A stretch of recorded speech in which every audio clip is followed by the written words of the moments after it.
The David Pakman Show at davidpakman.com. Welcome to the bonus show. When I lived in New York City, I used the subway every day to commute to David Pakman Show studios, and I used the subway really all the time because it was so convenient. It reached many parts of the city, although not all, and there were typically not very many delays. You would have a train running a little slowly, or you might have an express train running local, but generally speaking, the system worked pretty well, except for when it completely imploded. And you would have, with no explanation whatsoever, 20, 30, 40-minute delays with platforms that are crowded with thousands and thousands of people. And the MTA, the Metropolitan Transit Authority, which oversees the subway as well as buses, and I think a couple of other, I don't know if they oversee like the ferries? The ferry, I don't think. Metro, no, I think that's the Port Authority. Okay, yeah. And the Metro North, I don't know. Anyway, certainly the buses and the subways. They have announced a new system that will allow you to track delays as well as inform people why there are problems. You often never actually were told why there was a delay. Not that it changes anything. If you're 50 minutes late to something, it doesn't really matter why you're 50 minutes late. You're already late and you've got to figure that out. But this is seen as an acknowledgement from the Transportation Authority that there are problems and that there is a lack of transparency and a lack of information. And there is now going to be a system that would modernize the sort of reporting methods people would be able to understand through the website and through, I believe, also some of these new modern flat panel sort of technology that's in some of the stations. Yeah.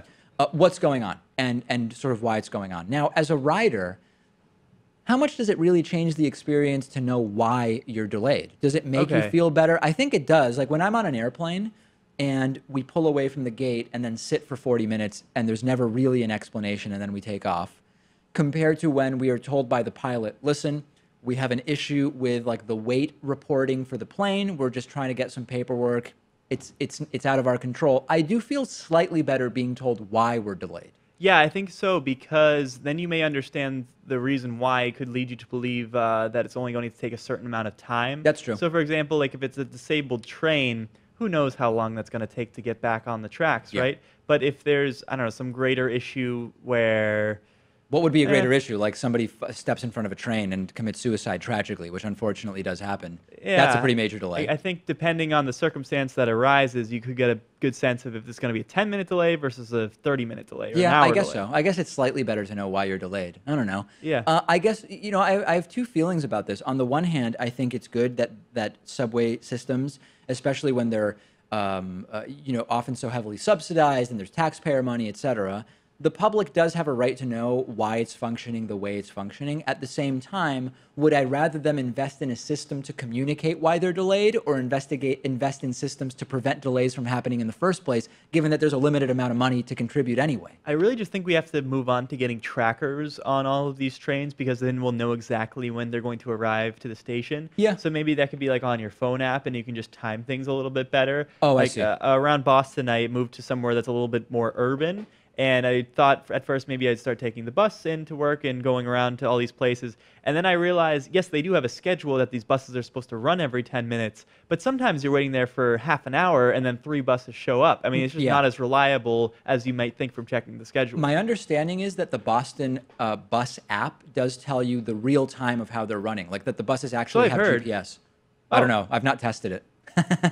But supposedly that's the way it's... my idea has come to light, I guess. No, most trains do have trackers. Like in Boston, I went actually to the subway controls, MBTA control center, and everything but the green line actually has a system that knows exactly where each train is. The green line is older, so the train itself has a GPS marker on it. So they know where every train is at all times. So I've known those ETAs are posted in the stations themselves. Yeah. And so it'll say, like, this train is 5 minutes away, and then the next one's 10, 15. But I didn't know you can get that on your phone or your computer. Oh, I don't know that you can. I just know that that's the next move, I think. MBTA knows where the trains are. But does everybody on an app know? I genuinely need have to no know. idea.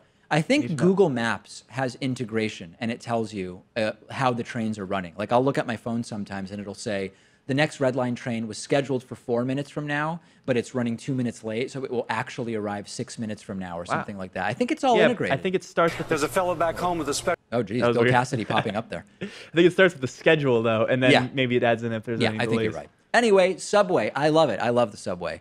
There is a story of a Russian cannibal couple that has reportedly eaten up to 30 people. I hate cannibalism stories, and it's being reported by a number of different news outlets, including both propaganda news outlets and I guess what we would call more serious news outlets. The pictures that are being released are mostly censored.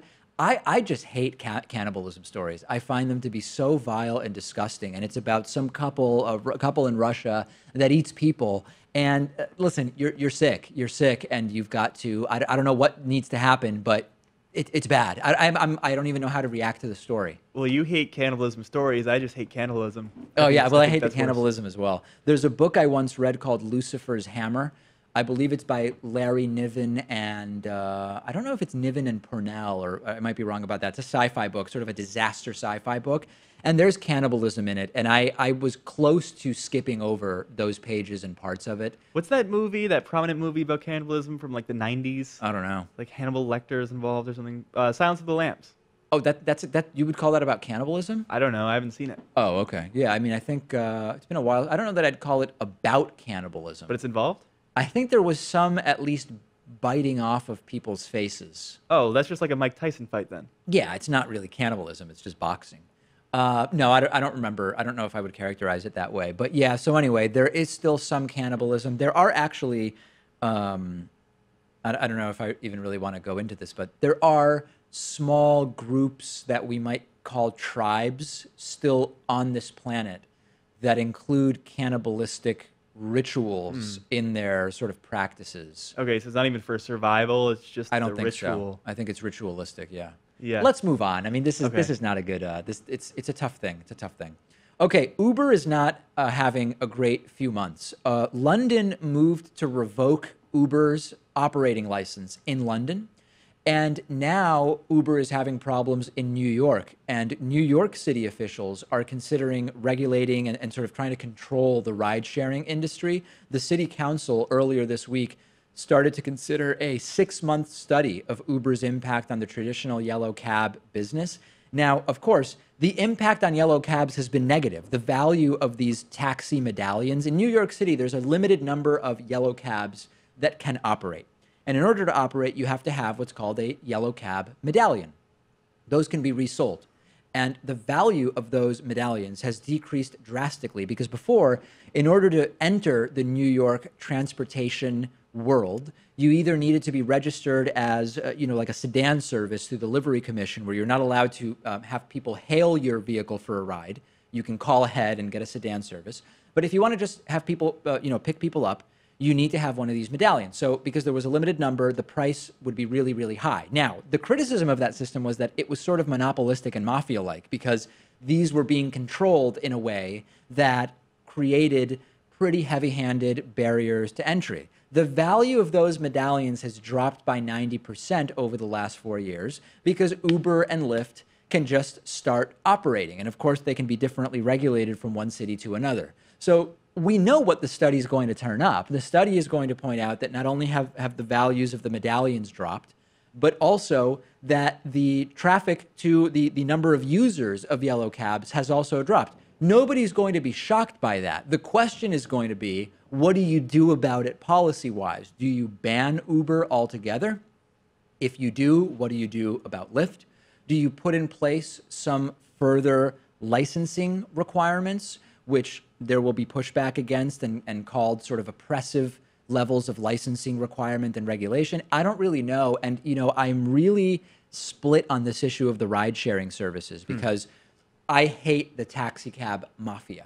In Las Vegas, it's a taxi cab and limousine mafia. Yeah, and these medallions sound like a very literal symbol of this mafia stuff. I don't know if it literally is a medallion, but it also, the imagery of it furthers that idea. I don't like that. And I think that service in a lot of taxi cab commissions is really bad. I mean, taxi service in Boston is known to be disastrous. In New York City, I only took 2 cabs in the entire couple years that I lived there. And the cars were not in good shape, and both drivers tried to say that the credit card machine didn't work. They're not even supposed to be operating. They always prefer cash. Technically, you're not even supposed to be driving around if your credit card machine genuinely does not work. And the service wasn't good. So I want to break that up. But at the same time, like economist Richard Wolff has told us, these sort of gig economy type jobs where all the drivers are contractors and they're often underinsured, they don't get any benefits from Uber or Lyft.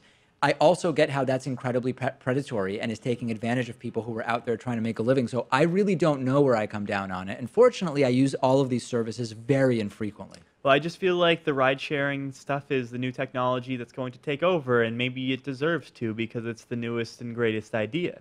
And, you know, it does suck for those taxi cab drivers because they're in that position of losing their jobs to new technology. Wow. But so it goes, right?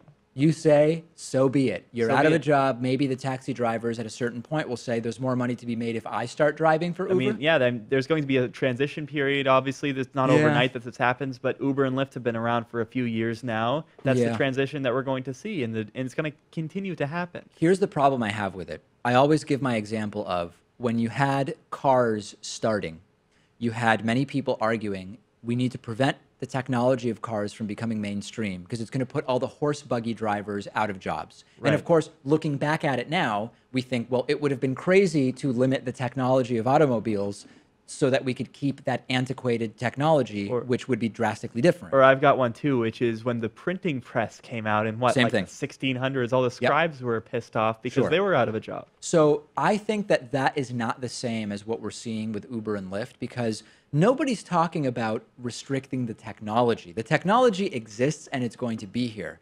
The concern is a regulatory concern, and it's a concern for workers. It's a concern around regulation. So I'm a big advocate of that argument that I just made about the horse buggy drivers, that you just made about the scribes. I just don't think it's the same argument that there is Okay. about Uber and Lyft because it's not about restricting the technology. It's here. It's about how do we regulate this and ensure that people have the working conditions that are fair.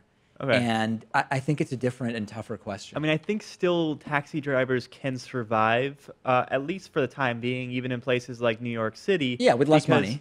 Yeah, with less money and less people are going to use it because there's more competition. Because I think just people are more used to going to a taxi driver. Maybe if someone's older, not as technology Yeah, savvy, there's a it's legacy a lot component. easier if you just show up and take a taxi somewhere. Yeah. And you know, if you're thinking about maybe Manhattan, there's a good amount of people who are decently affluent there and can afford if it's a little bit costlier to take a taxi rather Yeah. than to get an Uber. I think the yellow cab thing still has the sort of legacy component, and it's not a question of are taxi cabs going to stop being used. It's more about what's the paradigm and what do we want to require in terms of insurance, training, and licensing for people who are driving others around for profit. That's, I think, what's fundamentally here, as well as worker fairness when it comes to wages, because I've read analyses about what you actually make driving for Uber, and it is not good. And we're going to see an experiment with London now because that city has taken away their license to operate. Yeah, we will see what happens there. All right, that's it for the bonus show. We will talk to you next week.